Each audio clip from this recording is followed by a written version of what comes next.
El entrenamiento del alma, en este sentido, es el entrenamiento de esa musculatura que nos ayuda a reconectar con eso que para mí es sagrado. Un ser humano es sagrado, los demás son sagrados, la naturaleza es sagrada. La meditación lo que hace es silenciar ese ruido mental, esa jaula de grillos que tenemos en la cabeza. ¿Qué hace? Aunque no nos demos cuenta porque actúa muchas veces a nivel del inconsciente, hace que no nos queramos, que no queramos a los demás y que no queramos a la naturaleza. Por eso, entre los ejercicios que yo sugiero, está el ejercicio de la gratitud. La gratitud ha sido muy estudiada, por ejemplo, en la Clínica Mayo, uno de los mejores hospitales del mundo, en Rochester, Minnesota, Estados Unidos. La gratitud, es decir, por la mañana antes de levantarse, cuando uno se acaba de despertar, pensar 5 personas o 5 cosas por las que te tienes que sentir agradecido. Eso se ha estudiado en múltiples investigaciones y se ve que tiene un impacto en el cuerpo. Por ejemplo, regulación de la tensión arterial en personas hipertensas, mejora del control de la glucosa en personas diabéticas. Dar paseos por la naturaleza. Hay que salir al campo, respetar el campo, no tirar papeles en el campo, no tirar latas. El bosque no es indiferente a nuestros descuidos, a nuestra desidia. Luego, también la generosidad. Es decir, no solo pensar qué puedo sacar yo de aquí, sino qué puedo poner aquí. La cordialidad, sobre todo con personas que tienen distinta forma de pensar, distinta cultura, distinta educación. ¿Por qué tienen que ser menores que yo? ¿O por qué tienen que ser mayores que yo? Somos iguales en este sentido. Entonces, esa cordialidad, esa empatía y desde luego la compasión, que la compasión no es la lástima, la compasión es el deseo real de poner esa empatía en acción. Es decir, ves a alguien que se siente solo, que se siente aislado, que se siente poco valorado y en lugar de decir, bueno, es su problema, tú haces algo, lo que puedas, donde estés, como puedas, para ayudar a esa persona a reducir su sufrimiento. He de recordar que ha habido sonrisas, lo digo en serio literalmente, que han evitado suicidios. ¿Por qué? Porque una persona que está en su momento más bajo, que ha perdido toda la confianza en sí misma y en el mundo, si se encuentra con alguien, aunque sea un extraño, que tenga un mínimo gesto de afecto, de cordialidad, una sencilla sonrisa, quién sabe el impacto que eso puede tener. Y de hecho sabemos, por personas que han escrito en distintos sitios, que una sonrisa, estoy acordando de una persona que está decidida a suicidarse, una sonrisa por parte de un extraño, en este caso una mujer, ante una torpeza de él, que lo lógico es que hubiera desencadenado una reacción iracunda por la otra persona, lejos de encontrarse con una reacción iracunda, se encontró con una sonrisa. Ese hombre decidió no suicidarse y escribió una carta a un periódico en Estados Unidos explicando su caso.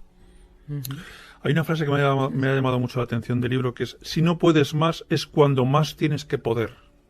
¿Qué quieres indicar con eso? Una de las personas, aunque soy un poco conocedor de su obra, pero sí me he acercado a mi manera a su obra, es Santa Teresa de Jesús. Santa Teresa de Jesús, Santa Teresa de Ávila, hablaba mucho de esto, aunque no pueda, aunque duela. ¿De qué habla? Vamos a quitar el contexto religioso. Vamos a hablar de un contexto muy humano. Nosotros no somos quienes creemos que somos. Los límites que padecemos y sufrimos en la vida no son límites que correspondan a nuestra naturaleza. Hay una estructura mental que es como una especie de software virulento que hace que nos veamos como no somos.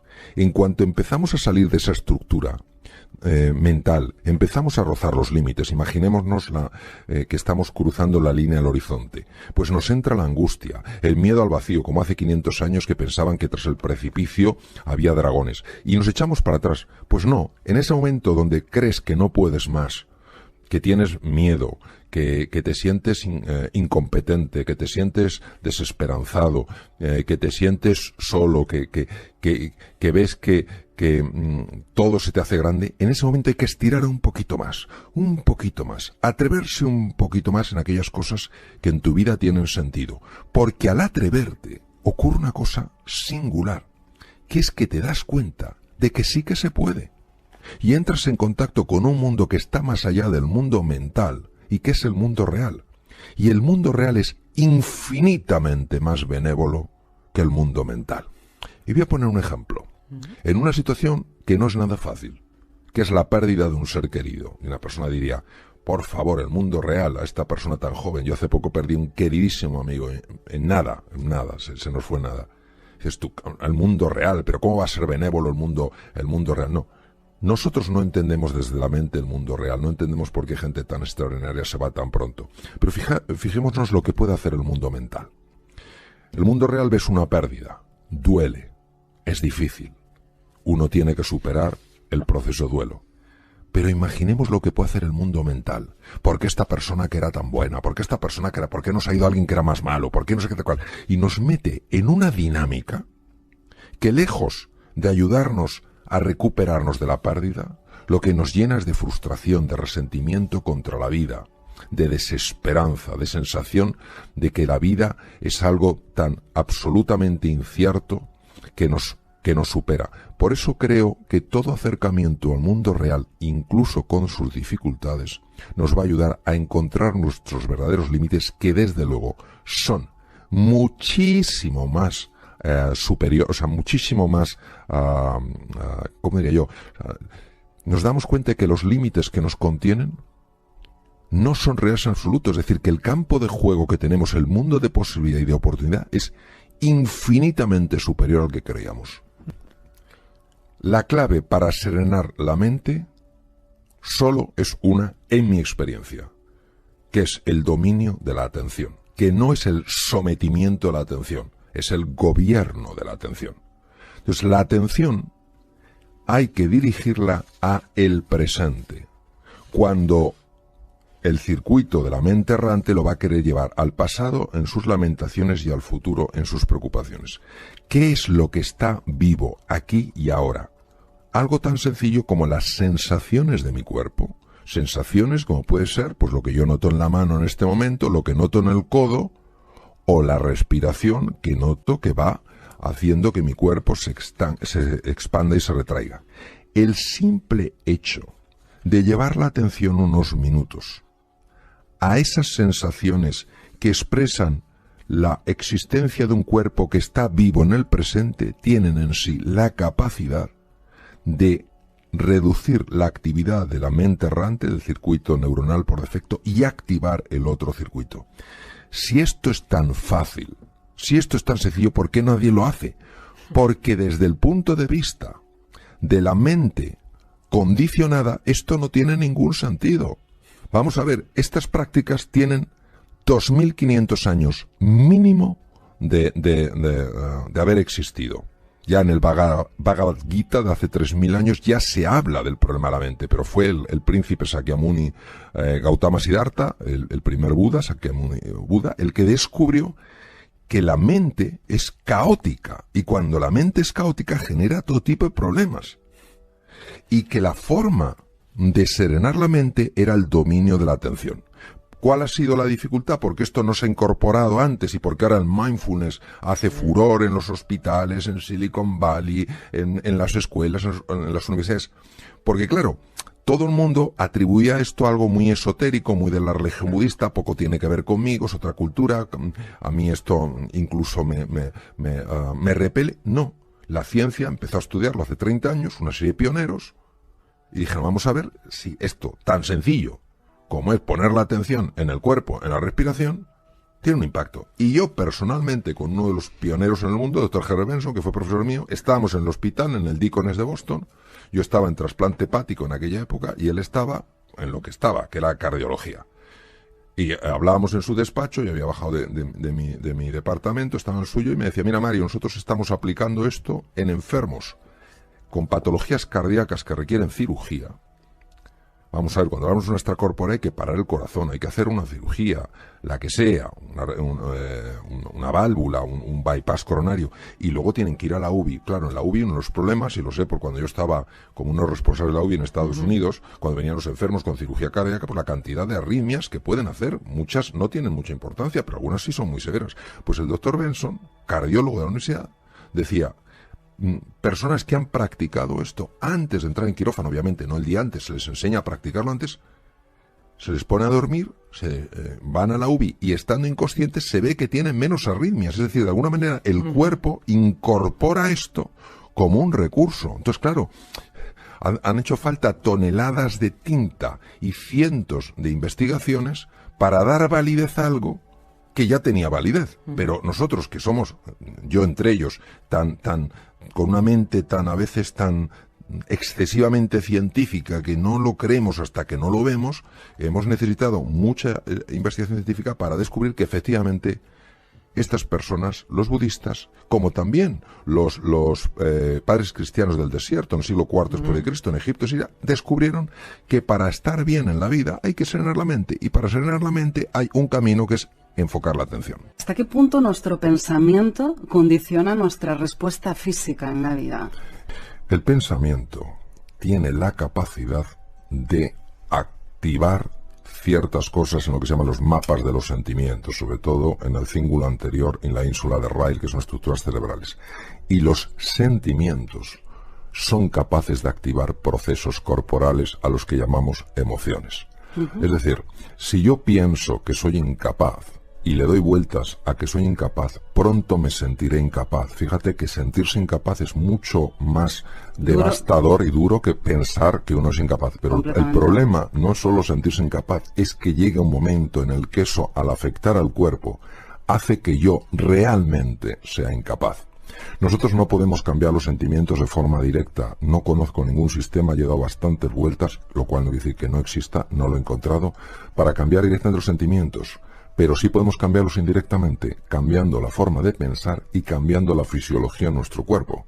Por eso, cuando una persona hace ejercicio físico, cuando una persona cuida el tiempo que duerme, etcétera, etcétera, empiezan a cambiar los sentimientos y empiezan a cambiar la forma de pensar. Todo está conectado. Por eso, para acceder al mundo de los sentimientos, o accedes por el mundo del pensamiento o accedes por el mundo del cuerpo. Claro, es que no tenemos que olvidarnos que la mente humana es una mente simbólica. Entonces, nuestro pensamiento, nuestra palabra no son simplemente agentes descriptivos, son capaces de crear percepción, son capaces de alterar nuestra relación, nuestra actitud con las cosas.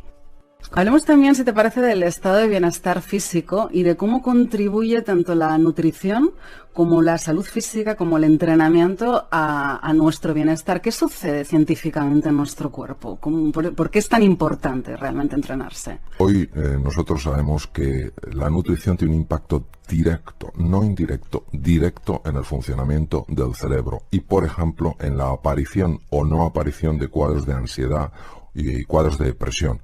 Y en este caso sí es muy importante decir lo siguiente, porque hay una investigación aplastante en este sentido, que hay que tener muchísimo cuidado con el consumo excesivo de azúcar, sobre todo azúcar refinado, porque produce lo que se llama una resistencia a la insulina, y la resistencia a la insulina, que es una hormona que produce el páncreas, tiene muchas connotaciones muy negativas en el organismo. Y ya se está empezando a asociar con enfermedades tan importantes como enfermedades de Parkinson o enfermedad de Alzheimer. ¿Quién hubiera dicho hace años que la nutrición podría ser uno de los factores que previene la aparición de un Parkinson o la aparición de una enfermedad de Alzheimer? Respecto al ejercicio físico, hay que tener en cuenta algo que muchas veces se nos escapa, y es lo siguiente: cuando una persona hace ejercicio físico, y para eso no tiene que apuntarse a un gimnasio, basta con que se mueva más, es decir, con que avance, caminar deprisa para acelerar el corazón y la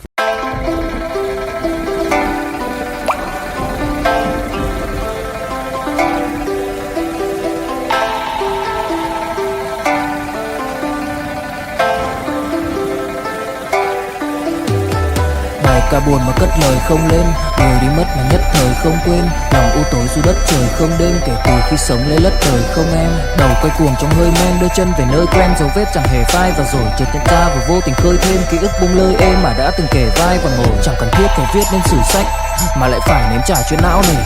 Chẳng thể biết thời tiết đẹp như tranh, thực ra là đằng xa có một cơn bão về. Chẳng cần mơ hay chờ đến vạn kiếp để ta được cạn tiếp cho hết tiền giao bôi, rồi chẳng thể nỡ để vỡ 10 nhân duyên, nên ta chỉ khấn nguyện trọn đời này chung lối thôi.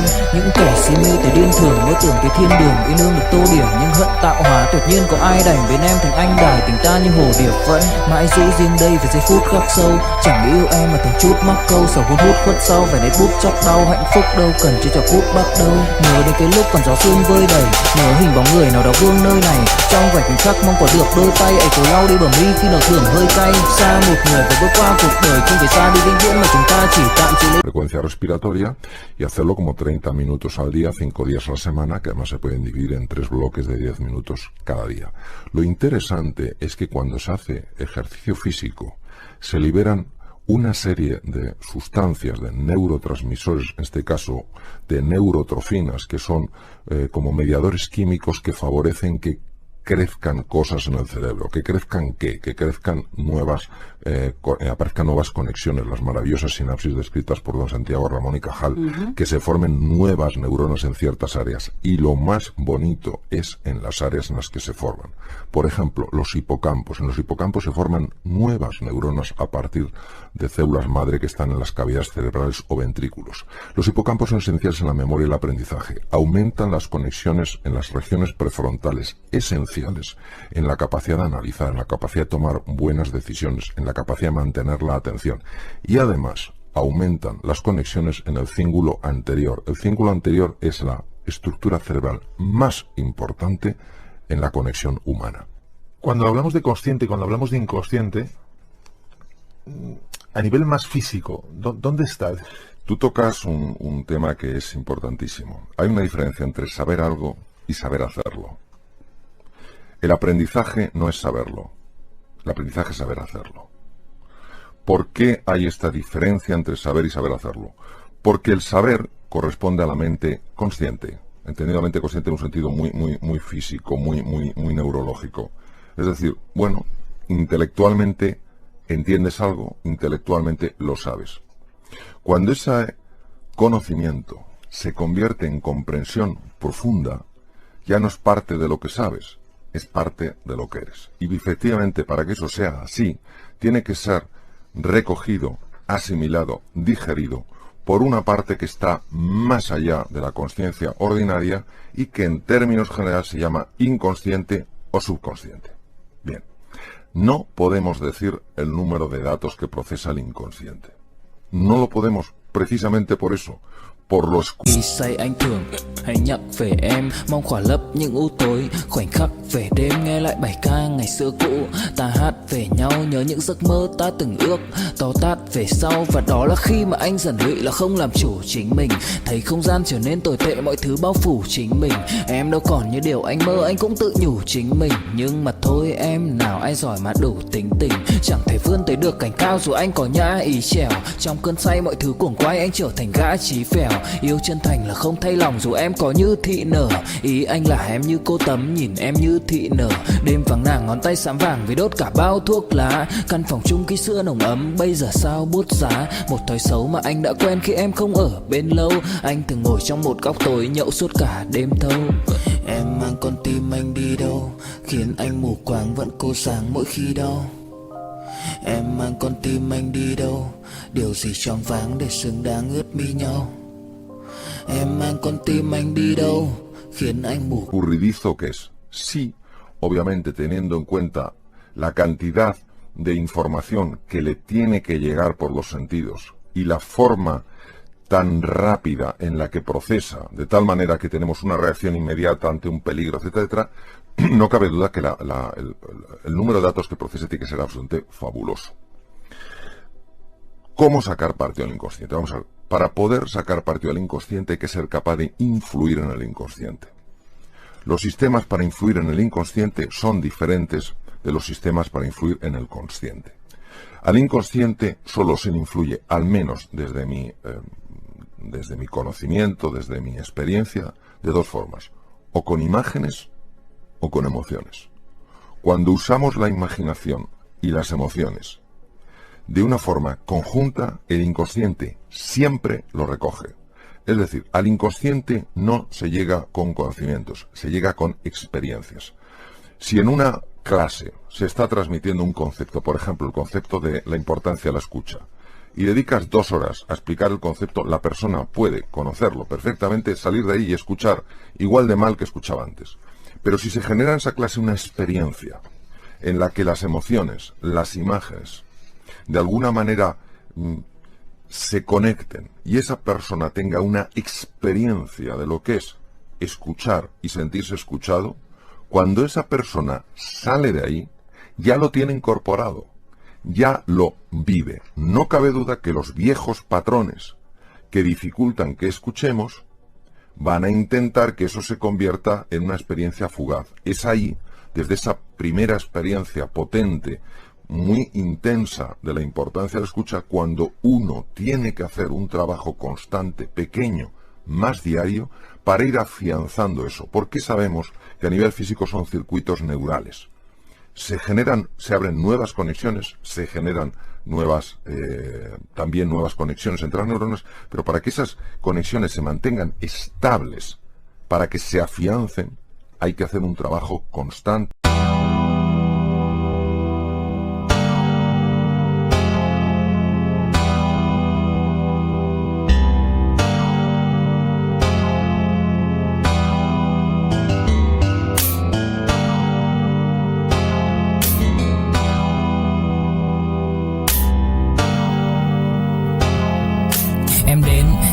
cách em đi qua cái khoảng lãng mạn như thi ca khiến anh chẳng nhớ được gì cả, chỉ chút vội vã anh ghi và anh không biết được là đôi mình còn gần bên nhau bao lâu nữa. Nhiều lúc anh nghĩ hay thôi mình có lẽ là đừng yêu nhau nữa, vì cãi vã nhiều quá anh mệt lắm, chia tay nhiều quá anh mệt lắm, tất cả ở em đều mệt lắm. Nhưng rồi thời gian cũng hết năm, em thì vẫn ở đó, vẫn nắm chặt tay, vẫn kể môi sát môi. Anh thì vẫn như vậy, vẫn nghệ sĩ nghèo chỉ có lời hát thôi. Em à, người ta mất nhau trong 2 tuần và ta xa nhau cũng 2 lần. Anh không có phải thằng khờ, cũng biết trái tim đâu đó đã phai dần. Phải cần một sự liều lĩnh để thấy mình còn luyến thương nữa không. Mình sống với nhau như vợ chồng, nhưng tình thế này thì chưa giống. Bài nhạc anh viết vẫn chưa xong, liệu rằng ngày đó có un trabajo sostenido una vez que se ha descubierto, porque se ha vivido la importancia de eso que se ha aprendido. ¿Cómo nosotros podemos reinventarnos? Nosotros podemos reinventarnos cuando tenemos algo que de forma profunda nos ilusiona, nos motiva, nos hace levantarnos por la mañana con ganas. Cuando tenemos determinación, cuando estamos de verdad comprometidos con hacer realidad nuestro sueño y cuando somos pacientes. Y recuerdo que la paciencia no es aguantarse, sino adaptarse al ritmo natural de las cosas. En tu libro Reinventarse mencionas que para ayudar a mantener una buena atención es conveniente proporcionar al cerebro oxígeno, glucosa, creo. ¿Cómo y en qué dosis? Si es que puede hablarse de esto. El dominio de la atención puede ser incluso más importante que la inteligencia que una persona tenga. Saber concentrar la atención en lo relevante y alejarse de tontunas y de distracciones es lo que permite realmente que el aprendizaje tenga lugar. La atención hay varias formas de cultivarla. Es un entrenamiento diario. Una de las formas más potentes que se ha encontrado es lo que se llama mindfulness o atención plena. El mindfulness sencillamente es que tu atención deje de estar atrapada con esa jaula de grillos que son nuestros pensamientos automáticos y se concentre en una parte del cuerpo, la que sea, la respiración, la pierna, el dedo, lo que quieras. Este ejercicio de la atención es muy importante y ayuda muchísimo en la vida. Segundo tema es efectivamente el tema de la nutrición. Daré eso una pincelada por temas de tiempo. El cerebro solo puede consumir, salvo periodos de ayuno muy prolongado, que son rarísimos, solo puede consumir glucosa y oxígeno. La glucosa hay que dársela al cerebro de una forma continua, no a golpes, no tomarse 27 croissants por la mañana, no sé cuánto por la comida y tal la cena. Hay que comer entre 5 o 6 veces y fundamentalmente hidratos de carbono que liberen el azúcar de una forma progresiva, no en picos. Es decir, todo lo que sea integral, todo lo que sean vegetales, todo lo que sean frutas de bajo índice glicémico, véase manzanas, véase kiwis, véase naranjas, tienen la capacidad de mantener estable el nivel de glucosa y es muy importante. En tercer lugar, para mantener la atención es esencial dormir de forma constante un mínimo de 7 horas, entre 7 y 8 horas. El ideal son 8, los niños un poco más, 7 horas. Cuando baja el sueño, cuando reducimos las horas de sueño, supuestamente en beneficio de la eficacia, la atención baja radicalmente. Y hay otro punto que sí me gustaría añadir, con esto finalizar esta pincelada, el ejercicio físico. El ejercicio físico es muy importante porque mejora clarísimamente la atención. ¿Por qué? Porque, entre otras cosas, el ejercicio físico libera una hormona que se llama dopamina. La dopamina es producida por algunos núcleos, como el núcleo accumbens, y es fundamental no para prestar en un momento determinado la atención, sino para sostener la atención. Una de las claves del liderazgo, Mario, es la capacidad de comunicar. ¿Qué aporta la neurociencia a la hora de mejorar esa capacidad de comunicación? Bueno, la neurociencia, por ejemplo, aporta los descubrimientos de Rizzolatti y Fogazza hace 12 años en la Universidad de Parma, las neuronas espejo. Es decir, vamos a ver, cuando nosotros comunicamos, no necesariamente conectamos. Comunicar no es conectar, lo importante no es comunicar, lo importante es conectar con el mundo de la otra persona. Entonces, nosotros mandamos dos tipos de mensajes. Uno es las palabras, que son interpretadas por el hemisferio izquierdo del cerebro de la otra persona. Y la otra es el tono emocional, el tono con el que pronunciamos esas palabras, los gestos, el movimiento de las manos. Eso se llama lenguaje no verbal. El lenguaje no verbal es procesado por el lado derecho del cerebro, por el hemisferio derecho. ¿Qué ocurre? Pues que la otra persona está sintiendo algo que va más allá de las palabras. Está sintiendo si realmente ella para nosotros es importante. Está sintiendo si ella puede confiar en nosotros o no. Si la respuesta a eso es que sí, que esa persona siente que para nosotros ella es importante y siente que se puede fiar en nosotros, entonces se produce un fenómeno llamado influencia. Y entonces estamos conectando. Pero si la persona en su interior siente que lo que nos importa es venderle el producto, no hacerle ver el beneficio que tiene para ella, o que tampoco se puede fiar para nosotros, podemos hablar lo que queramos. No llegaremos nunca.